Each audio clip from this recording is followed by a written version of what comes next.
as black men in the world, so much of the idea of what we should be does not include vulnerability, or does not include our humanity. It includes our duty.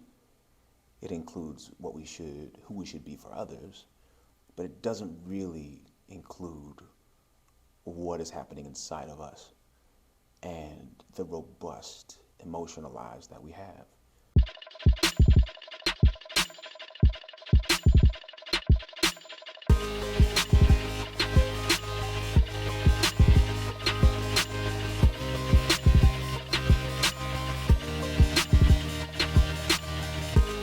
What's going on, everybody? It's Q Jackson, lifestyle editor of The Quintessential Gentleman, and I am here with the world's most amazing actor, Mr. John Clarence Stewart. For real. No, yeah, I appreciate it. Look, thank you. Absolutely. I'm going to receive, thank you. I mean, after that performance you've given in P-Valley this year in those 5 episodes, I mean, the world's most amazing actor. You make me cry. Is it hard for you to cry? I don't cry. You don't cry? I don't let people see me cry. Well, then you cry. Did you watch it alone? I did. I'm joking, man. I'm joking. No. I'm really grateful to be here. I have a lot of respect for everything that you all are doing and everything that you stand for. Absolutely. And this is your second time being in the Quintessential Gentleman. We had the opportunity to interview you during your Zoe's Playlist days. Yeah. So how's life been since then?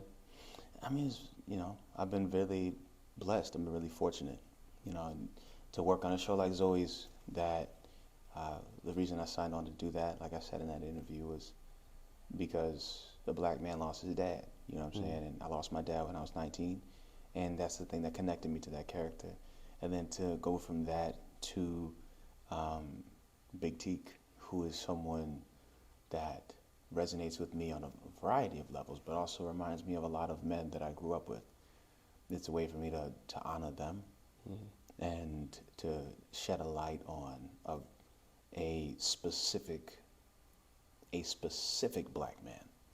I think it's a beautiful thing about P-Valley is that, like Couture would say, she said in interviews before, that it's this story that's unapologetically Southern and black. And I speak this for the black men that have reached out to me since the show has come out, who have seen themselves in Big Teak, and his brokenness and his trauma and his, fighting for joy inside of pain, and even in his rage. They see a side of themselves that we don't normally see. And I think it's really important storytelling, as we all know, storytelling is essential to the human experience. It's essential to the human experience. It's how we know what we can be and who we can be. It fortifies who we are and teaches us who we can become. It gives us permission to be, to dream differently. And I'll share this. I was with my friend Teru,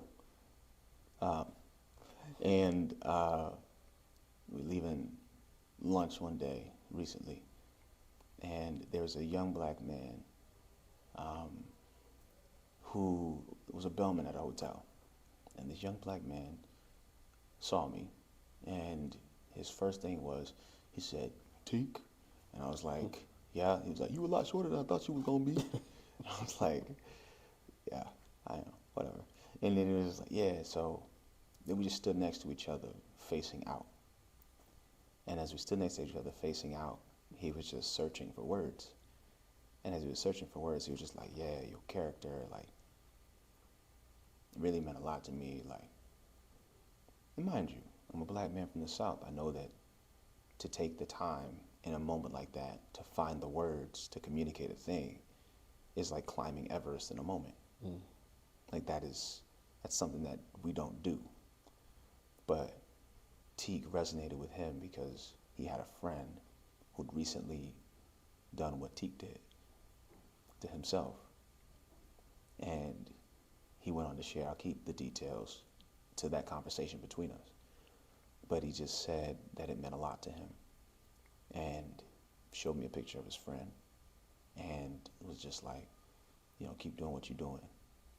And for me, beyond everything else, that's the reason.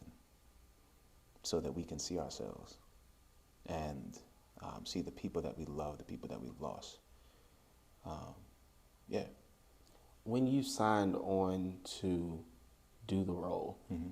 did you, in reading like your lines and things like that, did you think that that character would have the sort of impact that it did?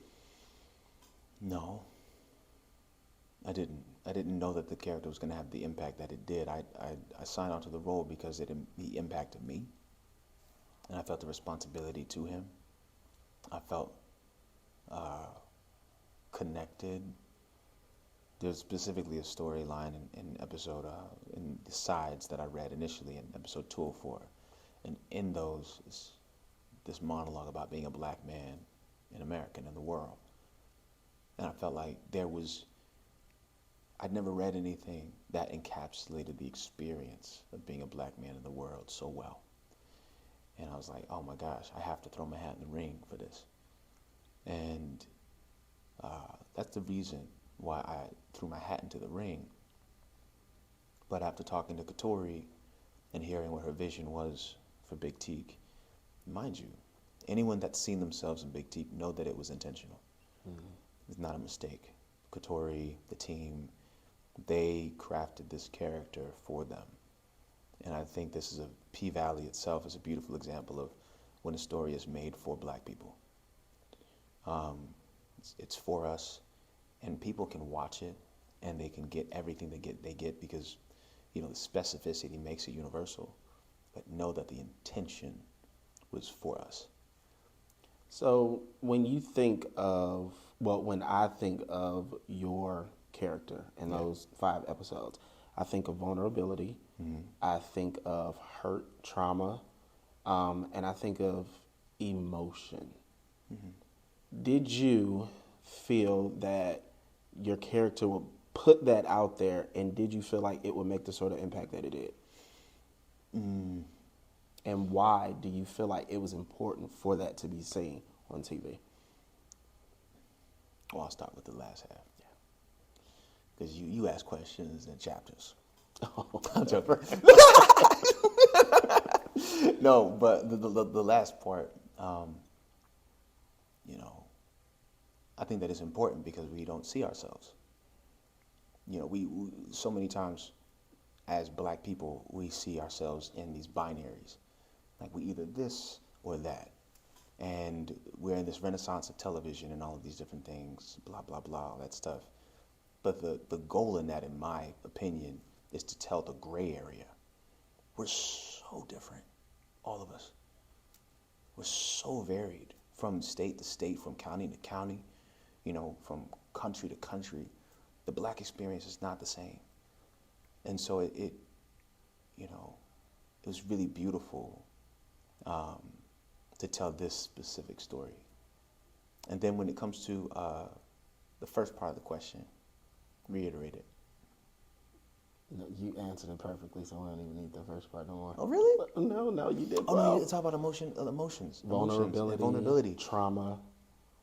Like I did say that, but to kind of tie it up, like we, as black men in the world, so much of the idea of what we should be does not include vulnerability, does not include our humanity.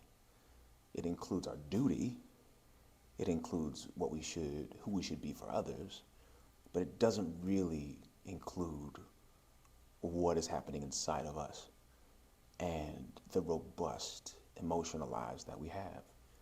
And so in this character and in this story, and with all the characters in P-Valley, Big Teak in particular, in this 5 episode span, to be able to navigate the emotional terrain of this man who has experienced so much was a gift to me as an actor and as a human being. And I think it resonates because so many black men it resonates, and it's important because so many black men don't give themselves the permission to do that. Also, it's important because with the end of Big Teak's arc, we see what happens when a character, when a person in the world, when a black man in the world doesn't have the tools to navigate that robust internal life. When the world says you should be this and you should be that and you need to be this or you don't need to be this, and the internal world doesn't match that, and there's no kind of tools to bridge the gap between the internal and the external, and the kind of breakdown that can happen, it does happen all the time, and that's why I think that Teak resonated with so many people. That's why, you know, black men, black women have reached out to me and have so many times said, "Oh man, he reminds me of me." I've never, and even the fact that with him, one of the things that I've heard is that, oh man, he had so much to live for. Like, he has so much pride. Like, oh man, I wish he was still there. I really wish, man, he was. And I was like, that's the genius of Katori and the team. Even that is the lived experience. That's the experience of being in space with black men, black people, but specifically with Big Teak, black men who have the capacity for so much joy and have lived through so much pain, and they hold in themselves so much promise, and yet their lives end. And we are left with all of the questions, all of the grief, all of the, well, you know, he could have been anything. The thing is, if we don't have the tools, if we're not communicating with each other, if we're not open, if we can't let people in, if we don't know there's another way, there is an epidemic of us destroying ourselves, and in various different ways, whether it's the way Teak did it, or whether it's something that's more subtle, whether it's self-sabotage, ways of corrupting our own paths and destroying ourselves. Yeah.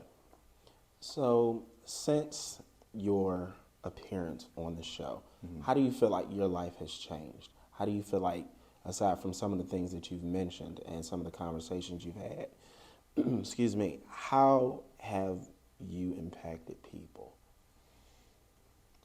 I mean, Big Teak has impacted people because they've seen themselves. The biggest gift for me as an actor in the world is that P-Valley is for my community. I think that's the most pure and succinct way that I can put it. It's for my community. And so when I live in the world, when I move around the world, I can walk around so many different people, white people, whomever, and there have been white people that have come up. But I can move around the world, and black people, when they see me, it's like they have a cousin that came back from the dead in like a pure way. Like there is shock, and this feel, and the look in their eyes is like, oh nigga, you here? Oh my God. That lets me know just the impact of that character had. The thing is, it has nothing to do with me. You know, I'm an actor. It's my work is to embody, and it lets me know that I did my work, and I'm grateful for that. Yeah. Now, speaking of doing the work, most people, if they paid attention to your social media, and if they know you personally, they know that there's another side of you. There's not just the actor. There's a musician behind all of this right here. So how do you juggle the artistry of music and acting? With a lot of curiosity and courage and just jumping off the deep end. And to be honest with you, man, music has been a part of my life for a long time. I used to sing in the shower as a kid. The first show I ever did as a play was this show called Once on the Island. I played a character named Papa Gay, the god of death in Once on this Island. I'd never sang in front of people before that moment. After that, repeatedly I told people that I didn't sing, that it wasn't a part of me. I took piano lessons when I was a kid. I played the trumpet for a while as a kid until I was doing football and playing trumpet, and I figured that playing trumpet wasn't masculine enough, wasn't man enough. And I was trying to play that role, so I gave it up. It was like one of those like sacrifices you think you need to make at like the altar of manhood. And that was trumpet. But music has always been a thing in me. And even with the work that I do as an actor, so much of it, is influenced by music. And like you said, you said behind this, I'm not hiding it. It's not like I'm an actor. Like I'm not mysterious. I'm not a mysterious dude. But recently I did do this like 54 Below show in New York. And that was really profoundly beautiful to me as an artist, because it was the first time that I got to completely dictate and curate what the artistic experience was going to be. And what it wound up being for me was a series of letters. And I chose songs that resonated with me personally. And I wasn't aware of the format of this concert setting. And so because I wasn't aware of the format, I didn't know that I was breaking all the rules, which is great, because rules are made to be broken. But I was able to craft a night along with my accompanist Dan and Doug and Wilkie. I was able to kind of curate a night that was an invitation into myself as an artist. So New York got that invitation. Is anywhere else in the world going to get that experience? Yeah. Anywhere else in the world? The whole world, nigga. One night only? One night? No. You be one night only. Ooh, you good. No, yeah. I'm in the process of scheduling spaces in LA, San Francisco, and Atlanta. And the hope is, not even the hope, but I will. The songs that I did were a series of covers, but I want to do original music. And I'm looking forward to being able to, just looking forward to that journey. One thing that my manager, Jane, and I, we talk about this frequently. We talk about the next step. What's the next step? And I tell her, and she knows this for sure, that for me it's really important to just be out of my comfort zone. Like I love big leaps. I love to go with my gut and, jump as far away from the edge of the cliff as I can so I can't touch it, and then free fall and see where I land. And the 54 Below show, I've been talking about doing a one-man show for a long time, and she pitched it, and they said yes. So she was like, put up or shut up. That was the catalyst for that. And I was like, you good. And I did. And you jumped off the cliff, and it was an amazing show. Yeah, it was. It was, what I'll say is, it was everything that I wanted it to be. And it was everything it needed to be for the people there. So as an artist, what did that night do for you? It was healing. It was incredibly healing. I was talking to a coach of mine, and this coach of mine, we were talking about how important it was for me to be on that stage and to be able to have this artistic experience without anyone telling me what I needed to do and how to do it. So it was healing, and it was freeing, and it was also a love letter to my father who's passed, and a love letter to my mother who's here.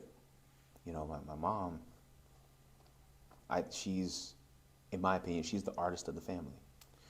She's the artist of the family, and there was so many different things that didn't allow her to do the things that she wanted to do. And for her son to be up there, and my little brother does this too. He's a poet and a musician and a rapper, and he performs. But I'll speak for myself, to be in that space and to have her there and to be singing when her voice was silenced back in the day was this beautiful full circle moment for the family. You might need to go ahead and pull everybody up on stage and just make it a little family situation. They had to do that. So, what's next for you?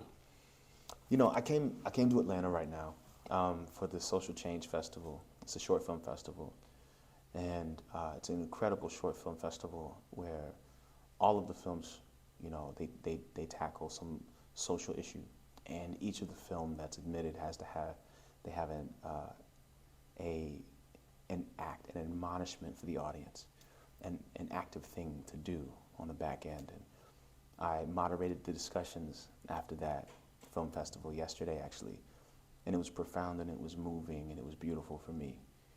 I almost felt a little out of place, you know, because I'm coming in there as this, you know, this celebrity, whatever you want to say, whatever. But I'm coming in this space, and these folks, they're trafficking in this soul, this like artistry. It has nothing to do with the glitz or anything like that. It's nothing to do with that. It's everything to do with, you know, the essential pure meaning of storytelling, which is to reflect the times and to call us to action. I found myself inspired and challenged, convicted in the best ways. I cried, I laughed, and had some beautiful conversations. And not only, amidst all of that, I learned some things I didn't know. And one thing that I'll say that I did not know is that there's a vote coming up in Tennessee that has to do with how they sentence youth, and how they sentence black youth, or how they sentence youth, period. But as we know, the system, you know, sentences black people at a disproportionate rate. And there was a black man who was highlighted in that documentary. And what I think is so beautiful about it is that the specificity makes it universal, right? And this family was courageous enough to share their story with family members in the space. And they shared the story of this singular black man. And in that, shined a light on a vote that's coming up this year to shift the maximum sentence for youth in Tennessee. The maximum sentence is like 60 years. And with good behavior or whatever, it can be lowered to 51, which the stats say that there is no one that has lived through a 51-year sentence in the Tennessee prison system. There's no one. So it's a death sentence for these kids who are like 17 years old. And it's not taking into account their brain development. It's not taking into account all these different things. So the intention is to get the state to shift some of the nuances of the law, so that it's, if there is a conviction and they are sentenced, it's the defendant's age plus a year. So it's, if it's the age plus a year, and that's the max, then they will not be there. Then the max is going to be 17, right? Which means that if they do get the maximum sentence, they will still be able to live a whole life afterwards. Yeah. And they'll be able to revisit the case within 15 years, which is much better than 51 years, and far better than 60 years. And I think that it takes into account a prison system that says that it's there to rehabilitate, but is really there solely to incarcerate. And that was one of the things, I did not know that vote was coming up. I did not know that specific story about that man and the Tennessee prison system. And I found myself incredibly moved by this story. Yeah. So are you going to get out here, help people vote, inspire people to be a part of the change? That's the plan, man. Look, at the end of the day, I'm an actor, right? Yeah. I'm an actor, and you know, part of what I do, there's a part of me that's like, man, all I want to do is tell stories. And there is, though, a responsibility to the eye when you have eyes on you. There's a responsibility. And with that responsibility and with that position, with that influence, I have an opportunity to serve. I have an opportunity to serve in ways that, yes, I can serve when no one knowing who I am. There's so many people, activists, artists, people that do that day in, day out all the time. But as my platform grows, absolutely, it's my duty and my mission to serve my community. And right now with the elections happening, with the early voting and all of that and everything happening in Georgia and around the country, and the stakes being just as they've been they've always been incredibly high. The stakes right now are, incredibly high. Mm-hmm. I want to use my platform to be an advocate, as an artist, as an activist, and to just be an asset to us. Yeah. Okay. Now, any new projects that we have coming up? That we can talk about. That we can talk about. Yes. Well, there's some things we can't talk about. But I can say that there's a film that I'm going to be working on mid-November, which I'm really excited about. And there's something that should be coming up next year that I'm also really excited about. And so what you're going to get is two things that I'm excited about. But he can't talk about right now. No. But it's okay, though. So it gives us another reason to bring you back and have yet another conversation with you. Yeah, I ain't fucking around. I like this. I mean, we like you, though. I like you. This is your second time, so... Yeah, I ain't mad at it, man. Welcome to the QG family. It takes 2 times to be a part of the QG family, just so you know. Like, that's what you said. Now we got to get you a hoodie, and then you'll be official. Why don't I have a hoodie? I mean, they're on back order right now. They're on back order? Yeah. Because they're really popular. But look, let the people know how they can stay in contact with you. You can stay in contact with me. Follow me on the Instagrams. The Instagrams. JStewIII on the Instagram, and on the Twitter at Stewart_III, because I'm a third. Yeah. No TikTok, LinkedIn, Facebook. TikTok, on Facebook, John. MySpace. Facebook, you funny. Do you have MySpace? I don't. I never did. You never did? I had Black Planet, though. Black Planet. I did.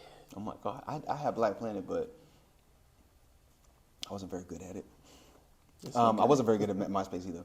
But on Facebook, John Clarence Stewart, and LinkedIn, don't do it. And LinkedIn, don't do it. What were the other ones you mentioned? TikTok, don't do it. Get on there. I need to get on it. TikTok. I have a TikTok, to be Make honest. sure you guys follow this man. He is an amazing talent. And you'll get the opportunity to see everything that he is working on. Like, for real.